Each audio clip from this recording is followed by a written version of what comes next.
Chapter 13, Honored Samurai.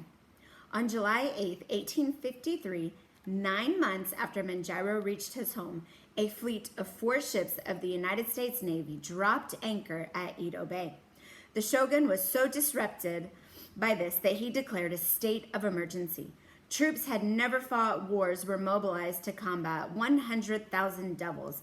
Messengers raced throughout the land to tell about the black ships of the evil men and to warn everyone that hairy barbarians might overrun the country. People panicked. The uproar was caused by Commodore Matthew Perry, who had been sent by U.S. President Millard Fillmore with a letter asking the emperor to open Japan's ports to American ships. Although Japanese officials boarded Perry's ship with orders for him to go away, Commodore Perry refused to leave.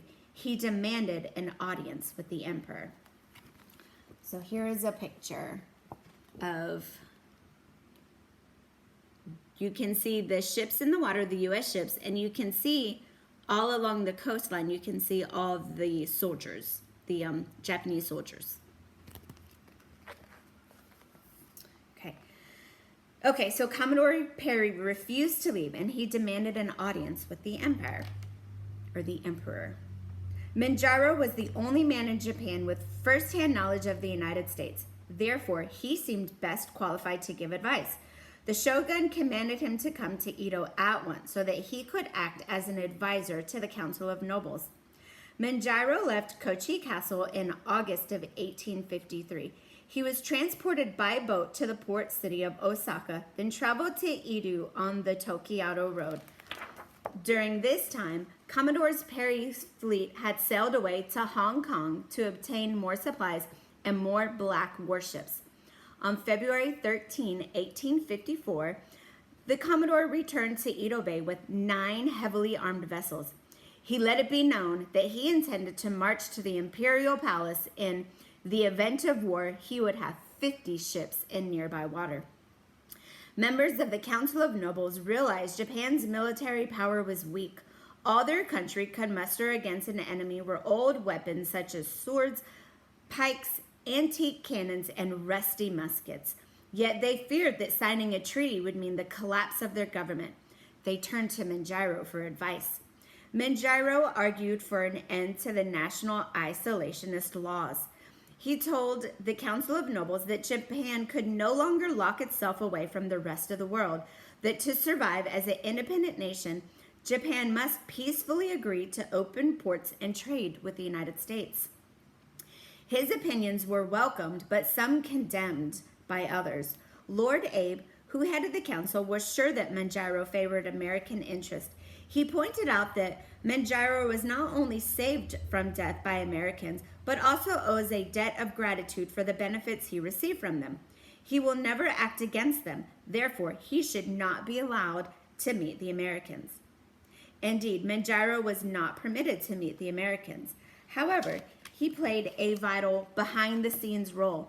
His translations, explanations, and comments about American documents influenced officials who were negotiating treaty terms. Manjiro described Americans as a vigorous, capable, and warm-hearted people, declaring that it has been a long-cherished desire on the part of America to establish friendly relations. He forewarned, there are hardly any foreign weapons that can frighten Americans out of their wits. These arguments in favor of welcoming Americans to Japan had a serious impact on the noblemen who negotiated and signed a treaty of peace and amity with the United States on March 31, 1854. The treaty declared peace and friendship between the United States of America and the Empire of Japan.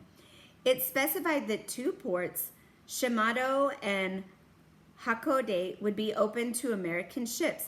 The Japanese agreed to provide Yankee whalers, warships, and merchant vessels with food, water, coal, and other needed supplies. Japan was unlocked, forced to join the modern world after having been frozen in feudalism for 2.5 centuries. Manjiro's role as consultant continued after the treaty was signed. For Japanese leaders realized that their country needed Western technology and knowledge of other countries to survive as an independent nation. They learned about many countries. In addition to his extended stays in Hawaii and the United States, Manjaro had circled the globe on whaleboats that stopped for supplies at many places, including the French Society Islands, Spanish Guam, the Dutch Indies, and British South Africa. He had seen foreign military installations and could describe steamships, railroads, telegraphs, and other Western scientific advances. The Honorable Samurai Manjaro Nakahama helped bring Japan into the modern world. He designed ships capable of crossing oceans.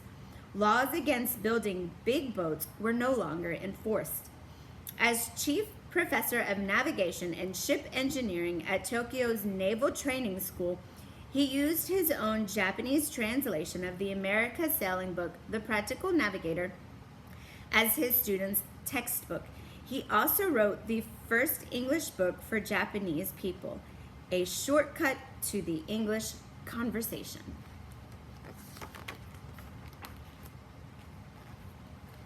In 1859, Manjaro was transferred to Hokkaido in northern Japan so that he could establish a profitable whaling industry.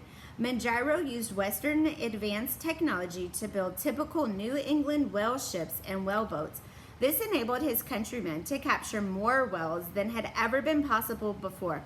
Manjaro taught them to profit from the oil and bones, valuable before petroleum and plastics later replaced these products. In 1860, he joined the first Japanese embassy to the United States as an interpreter, but his role was expanded when the ship Karen Muru hit the high seas. A fierce storm sent massive waves across the deck. Captain Katsu, who had never sailed on a rough ocean, was too seasick to give commands. He handed the helm to Manjaro, who took charge. Even after the storm subsided and until the ship reached San Francisco, Manjaro was responsible for the safe sailing. When the ship returned to Japan some weeks later, the emperor awarded him with his own family Nakama crest. It was embossed in 2 magnificent silk outfits. In 1870, as interpreter for a diplomatic delegation that stopped in New York, Manjaro took 2 days off to travel by train to Fairhaven so that he could visit Captain Whitfield. He had not seen his American foster father for 21 years. Manjaro repeated in person the sentiment he had expressed in a letter he had once written to the captain. It read, "Oh, Captain, how can I forget your kindness? When can I pay for your fatherly treatment? Thank God 10,000 times over, and will never forget your name." After working as interpreter for an international conference in London, Manjaro returned to Japan and resumed teaching as a professor of English at the college that eventually became the University of Tokyo. He died in 1898 at the age of 71. Manjaro Nakama led an incredible life in both the United States and Japan. He was indeed a citizen of both countries, and the clothes he adopted expressed this. He sponsored and symbolized a firm friendship between Japan and the United States. He could often be seen on the streets of Tokyo wearing a Japanese kimono with an American derby hat and Western shoes. To this day, people still marvel at the true tale of Manjaro, the poor fisher boy who became an honored samurai. That is it. I hope you enjoyed Shipwreck. I enjoyed it. I'm glad I got to read it to y'all.